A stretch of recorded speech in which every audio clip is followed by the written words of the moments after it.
everyday witches emerge from the shadows of secrecy. Broom closets are flinging open and witches are taking flight. Whether you are hiding in your cozy closet or flying with pride, stay for a spell as witchcasting with Theodora Pendragon and her guests share magical moments, stir the cauldron, and debunk misinformation and misconceptions about paganism, witches, and our wonderful world of magic.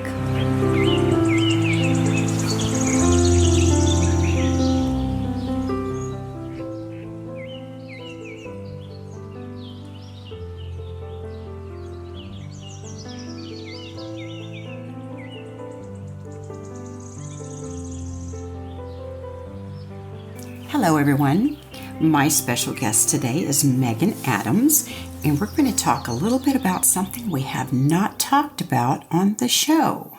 Welcome, Megan. Hi, I'm so excited to be here.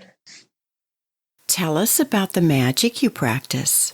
I have kind of dabbled throughout my life in all kinds of different areas of magic, but have really landed in I would call it folk magic and specifically not magic. I have been a fiber artist for at least the last decade, much longer if I go back further, but really started putting the two together in the last 5 years or so when I started a macrame business and realizing that there's so much power in those knots that I can use for clients and storing power, releasing power, things like that. What is a fiber artist? Fiber artist is anyone who works with any type of rope or textile, anything like that. So I specifically do macrame, wall hangings. Sometimes I'll work with natural wools and yarns. Knitters are also fiber artists. Anyone who does weaving of any kind. We're all over. We are makers. Tell us what the history is behind knot magic. And that's KNOT for anybody who's wondering what knot magic is. Right. So knots, of course, go back as far as we do. Creating a knot in and of itself is an energetic practice of taking two things, joining them together and creating something new. And when you're doing that, you're creating something strong. If you think about the logistics of knot making long ago, you would use knot making to make fishing nets, to tie together structures, to tie together boats, things like that. Before there were, hammers, nails, all that kind of stuff, you really relied on wrapping and knotting to secure things. And in that, you are creating a powerful bond. So knot magic essentially is the trapping and releasing of energies. But yeah, if you look at the history of knots in different magical practices, Egyptians used knots in burial ceremonies and protection work. The Celts, of course, you can't look at Celtic art without seeing knot work throughout, almost to the point where the knot work represented in Celtic art has a language of its own, depicting all of the symbology behind the knots themselves. The traditional Celtic knot was originally an endless cycle of life, death, and rebirth, and it represented the elements. It was then repurposed by Christianity to represent the Holy Trinity. So again, the knots everywhere you go, there, every tradition that you look in, knots have been used. Again, trap power, release power. Midwives used knot magic in childbirth.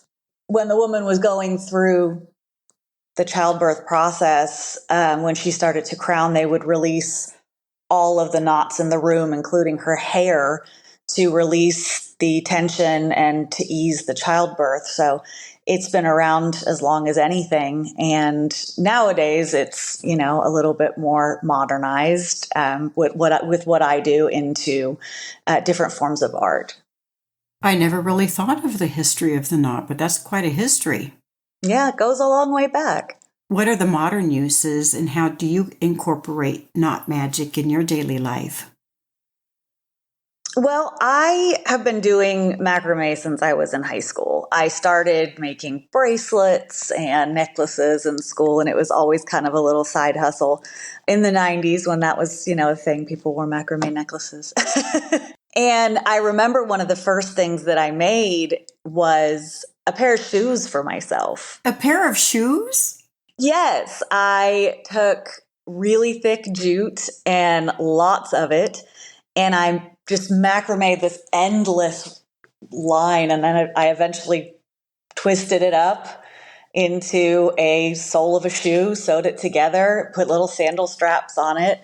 And I think that was the first time that I really realized, wow, there's like power in this. I can create something that I'm putting my own stamp on, my own energy. And here's this thing that I've made from nothing. Back in the 90s, before there were phones and all of that good stuff, I was always the type of person to find creative ways to entertain myself as a teenager. That was kind of my thing. It was a meditative state that I would put myself into, tie these knots in repetition. And I kind of fell away from it for a while. And then I had my son, and that for the first time in decades, I wasn't working. And one of the things I realized that I could do was I would put him in my pack and I would start to macrame. And I started making wall hangings. The first one I made went over his crib.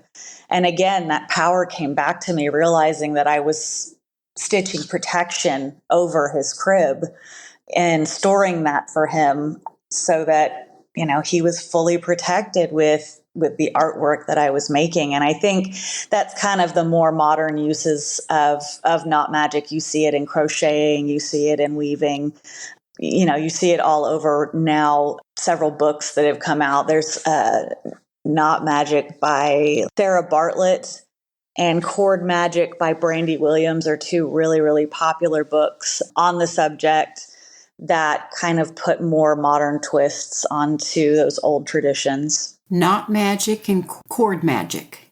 They must be witches too, huh? Oh, yeah.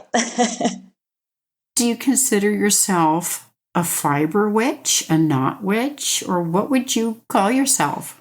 It's a medium that I work with, but I really don't try to pigeonhole myself into a specific type of witchery at all times. I try to just kind of do what feels right for my situations. One thing I have learned is it's a nice medium that's very easy to carry with you.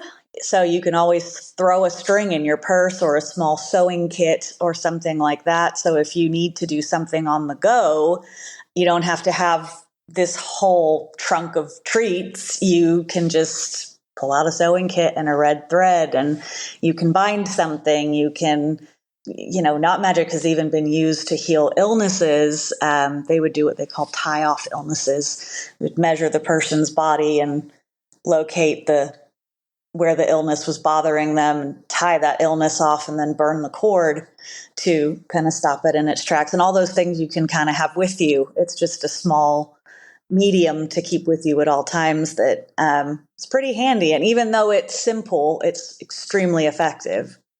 You started as a fiber artist as a teenager. Now, at that time, did you incorporate magic into your art?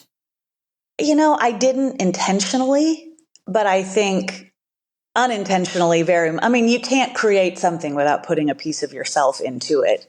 That's just art in itself. But no, I really didn't combine the two until fairly recently. During the pandemic, I kind of jumped full force back into my craft after sort of putting it on the back burner for a lot of years. And that's really when I started to kind of lean into that specific type of magic, just because it's always been comfortable for me to work with fibers. It's home. My hands are happy there. I understand you're a neurodivergent witch.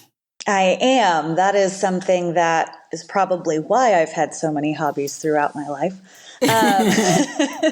And also have the need to keep my hands fairly busy. I do have ADHD and have lived with that all of my life. And one of the things that I have found is that when I get in those repetitive modes of making macrame and fiber art pieces, it puts me almost into a trance-like state where I can actually really, really meditate for the first time, versus trying to sit still. It's just impossible for me. But if I have my hands doing one thing, my brain can actually sit still for a minute and do something, which is, I guess, kind of a unique way to approach art, is that I don't ever go in with a plan. I really just let the art guide itself through the meditation. If somebody orders a hat hanger, okay, I can make a hat hanger, but do I have any idea of what it's going to look like ahead of time? No, I don't. I really just kind of let that take shape under my hands in its own way. And again, I feel like that's also pretty magical in and of itself. It is magical. So that really helps you in your magic. It does. It does. Again, it's just a simplicity of storing power or releasing power. So I have been doing a few markets lately, and one of my hot items that I've been selling is witches' bells, which traditionally were hung on the back door, and they clang, and the bells are also another tool that's been used since the beginning of time in almost every religion to clear energy, to ward off spirits, things like that. So that's the intention of the bells. But in those witches' bells, I also put in what's called a witch's ladder, which is a 9-knot spell of protection, or that's how I use it. Originally, witches' ladders were actually more of curse work, but Scott Cunningham kind of rebranded that in his books in the 80s and 90s to kind of shift that from curse work to, yes, you can use this for protection magic as well. So what I do is just a general protection spell. It's why my company is called By Knot of Nine. The last knot you tie, by knot of nine, what's done is mine. And you're taking ownership of that spell, that intention, and everything behind it. You and I both know what witches' bells are used for. In case the listeners don't know much about witches' bells, how many bells are on there? What else do you have that you weave into your witches' bells? And what do we do with them? Sure. So witches' bells, like I said, traditionally they're hung on the back door. Now everybody's interpretation and execution of witches' bells is going to be unique to them. There's no rules when it comes to that. My specific pieces that I make, I have come to a space where I'm comfortable with what I do. I do three-strand braids in each one. Braids, again, are another form of knot magic that have been used from the Celts to the Norse people when they would go into battle, braiding their hair, protection braids, things like that. So again, another simplistic use of knot magic. When I do my 3-strand braids, I braid in peace, protection, and hope. Those are my 3 that I repeat the whole time I'm doing that. And I tie them off at the end to capture that space. And then I do the witch's ladder, which is the 9 knots. I also include keys, brass keys, in all of my witch's bells. And that's just, again, keys in magic represent locking up secrets, locking up your home, locking up yourself. They're symbols of protection. They're also symbols of those who work with Hecate. I don't personally, but I know that there are a lot of followers out there. So I work them in as well for that. And then just bits and bobs that I find, sometimes feathers, sometimes leaf charms, just charms that I find that I think are sweet for a home. Just something that's going to bring joy when you look at it as well as hear it. Everything you described sounds so beautiful. I love making them. It was a surprise to me how popular they were at the first market. The second market, we sold out again, and it's such a neat thing because I think of all the pieces that I make for market, I do a lot of decorative things, of course, but those to me are real magical tools. Those are not just, hang this on your wall and it's a pretty wreath. This is an actual tool of protection for your home. And so it means the world to me that people want to take those home and they feel that energy in those pieces as well. You do markets? Occasionally, not too many. I'm a stay-at-home mom, and I try to fit in the macrame and the workings when I can. I try to do markets maybe once every 3 months, just so that I have enough time to work up some inventory to sell. But it's really just something I do out of love. I used to have an online presence, an Etsy shop, and all that kind of stuff, and I felt took the personality away from each piece. I really like to work with a client to make something unique for their home, to build something that works with their colors and their intentions, because I feel like, how many times have you heard, oh, this is my grandmother's macrame, hanging in somebody's kitchen? And I think those are pieces that people tend to hang on to because they do have something about them that is a little bit more magical than just a print you go buy at Hobby Lobby,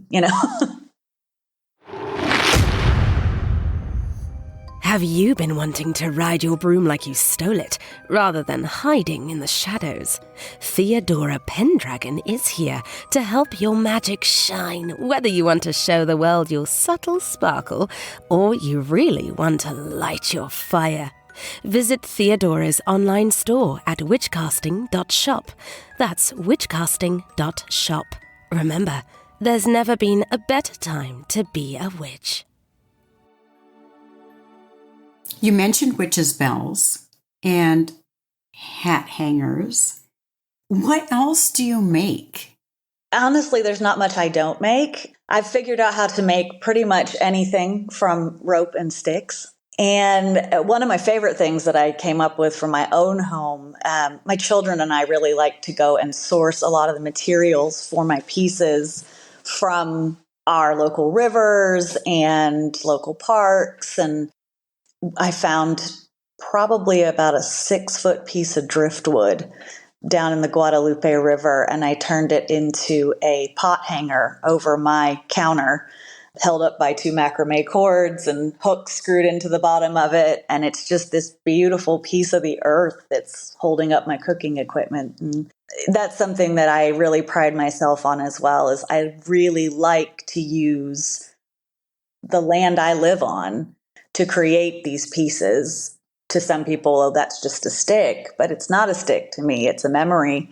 I remember every piece that I've made. I remember who picked it up, whether it was my daughter or my son or myself, where we were, and those memories, that energy, that happiness, they go into every piece that I make.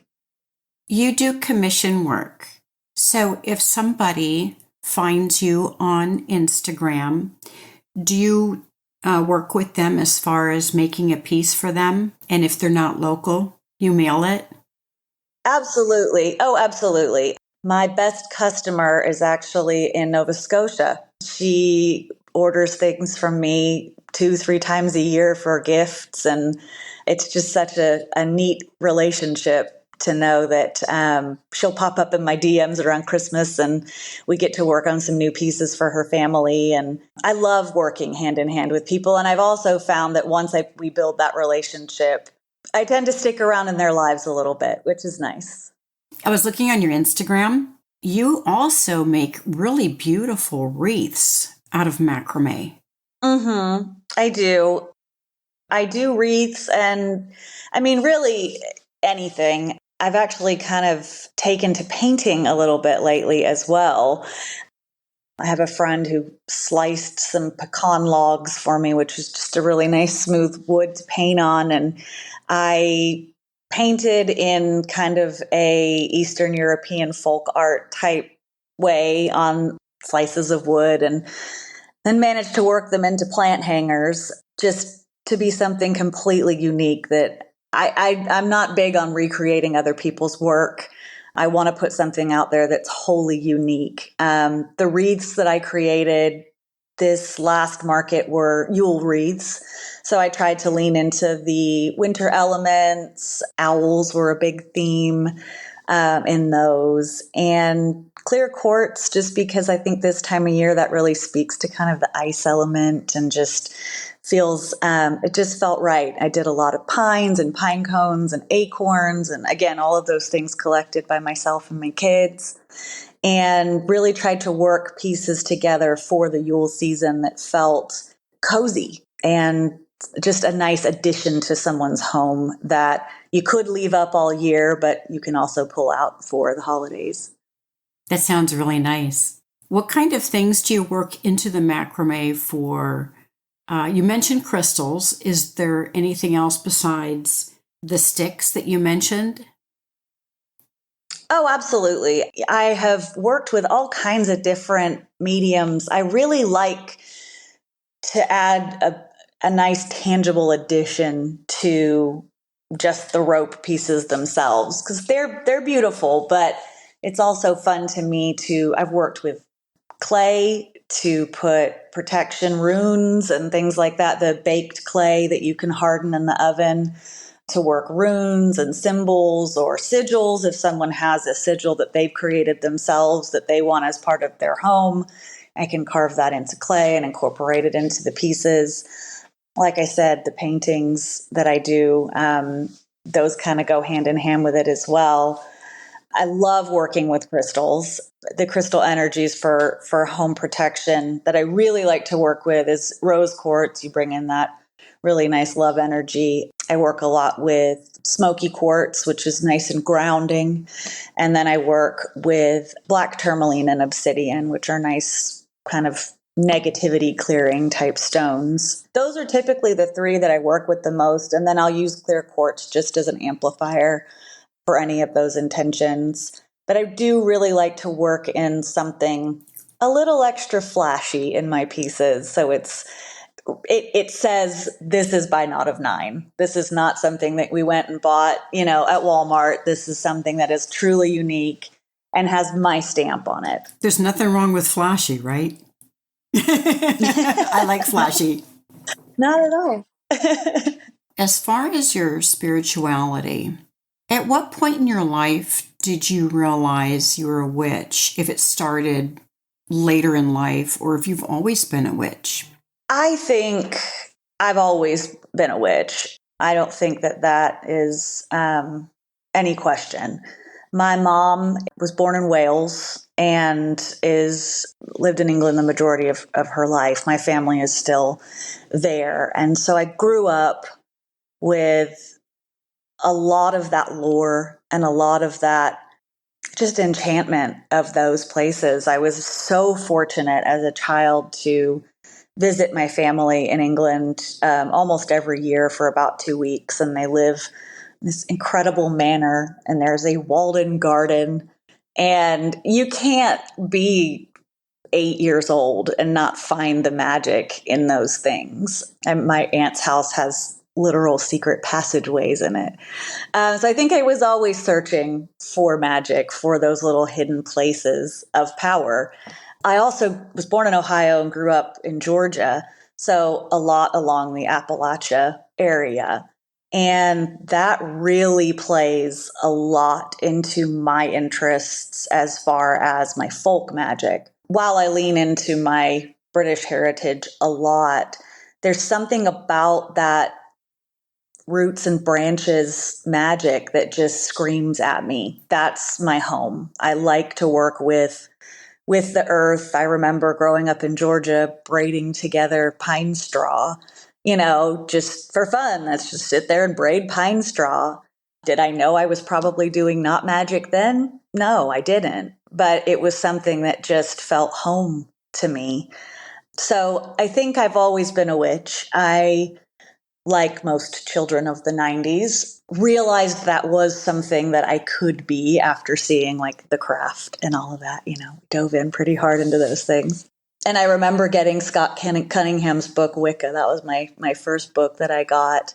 And then I got his book, Earth Power, which really spoke my language when I was talking about the things that I was interested in. And I practiced for a while through high school, but growing up in the Bible Belt, you have the influences from outside. And I tried the church thing for a while, and I realized what I loved the most out of church. I grew up a little bit on and off. My parents were more like the Christian, Christmas and Easter type Christians, but I like the ceremony in the Episcopal Church. That's what we went to. And it was, the incense up the aisles and the kneeling for communion and all those things were what I liked about church. I loved it. I loved the smells. I loved the feelings, but the message didn't so much resonate with me, even as hard as I tried. And I played in church bands. I really tried to make myself fit, but I was always kind of a square peg in a round hole. It just didn't work. And my mother has always been extremely spiritual. My first set of tarot cards were hers. They, something she had from the 70s. And she's always been a little witchy and very, she's always said that her church is nature. And when I was a kid, I just thought, oh, okay, well, that's cool. She, God and church and all those things. Now I understand what she meant was Mother Earth. That's where she feels the connectedness. And I think that I share that. And as a triple earth sign, I am very, very grounded to the earth and connected to this place. And it's, the older I get, I realize that it was just a calling that was always there for me. I just didn't hear it. But the pandemic, I think, was really the time that I just said, this is who I am. This is who I'm going to be. And really started diving into learning, reading everything I could get my hands on, listening to every single podcast I could listen to, just absorbing constantly. And again, being an ADHD witch, it makes it fun. When you get into one of those hyper focuses, we'll learn everything we can in one go. And so I feel like I latched onto my practice very, very quickly. And it just it made me feel whole when I finally found that side of myself and settled into that side of myself, and also felt like when I was comfortable enough to not hide that side of myself. So that was a big day too. And I just decided, you know what, this is who I am. This is who I'm going to be. And I'm going to be it out loud. Yeah, it feels whole now. Being out loud, has that caused you any problems with family, friends, neighbors, strangers? Surprisingly not. I thought that I would come across a lot more resistance than I have.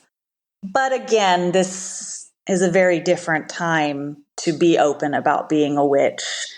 I think mainstream everything, TikTok and all of that, has made it so much more acceptable to be pagan and be pagan families. And, the whole homesteading thing is like, losing its mind right now. And that just the general return to earth kind of vibe feels important right now.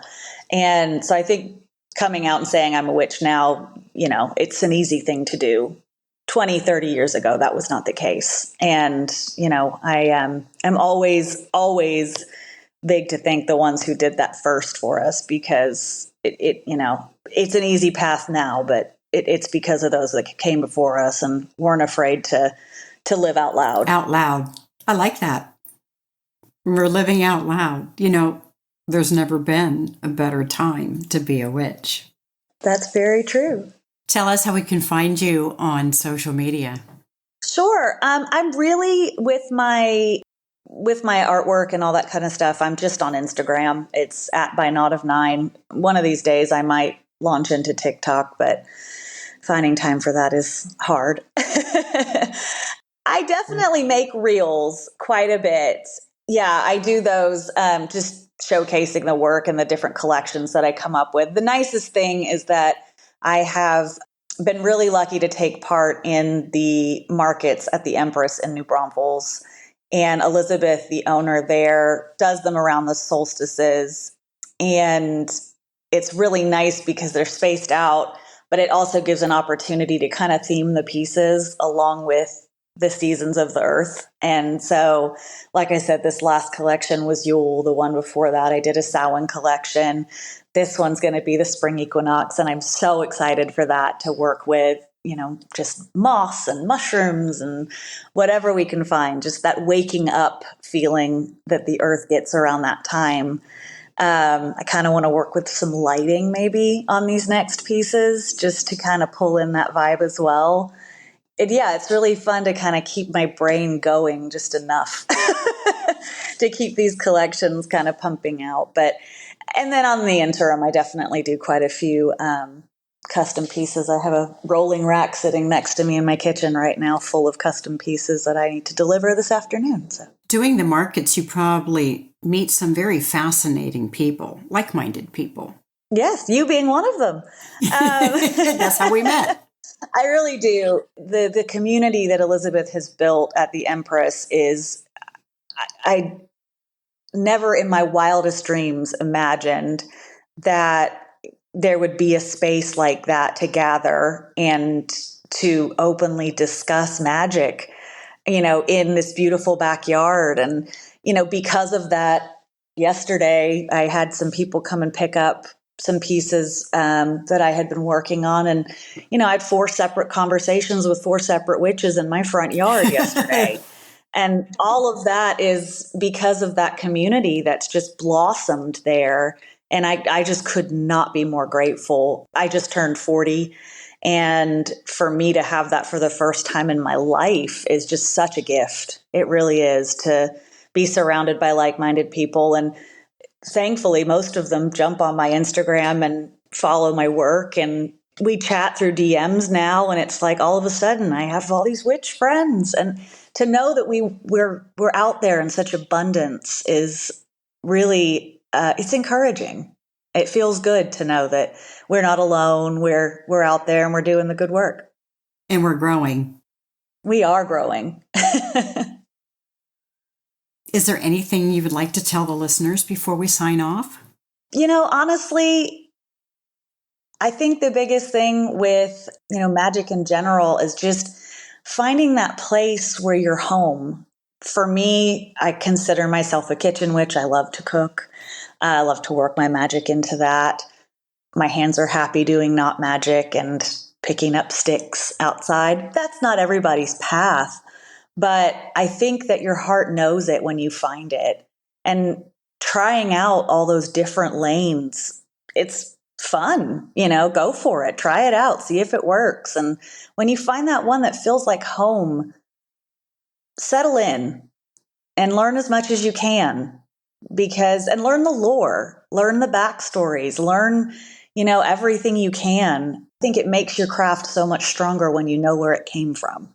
Thank you, Megan, by Knot of Nine, for joining us today. Thank you.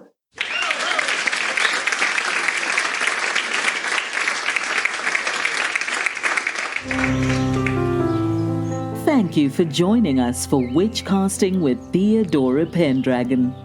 Have a burning question or have a topic you'd love Theodora and her guests to discuss on the show? Contact her through Instagram at Theodora Pendragon. If you enjoyed this episode, make sure to subscribe so you don't miss the next one. And help us spread the word by leaving us a rating and review and sharing it with your friends. See you next time, and may your magic always shine.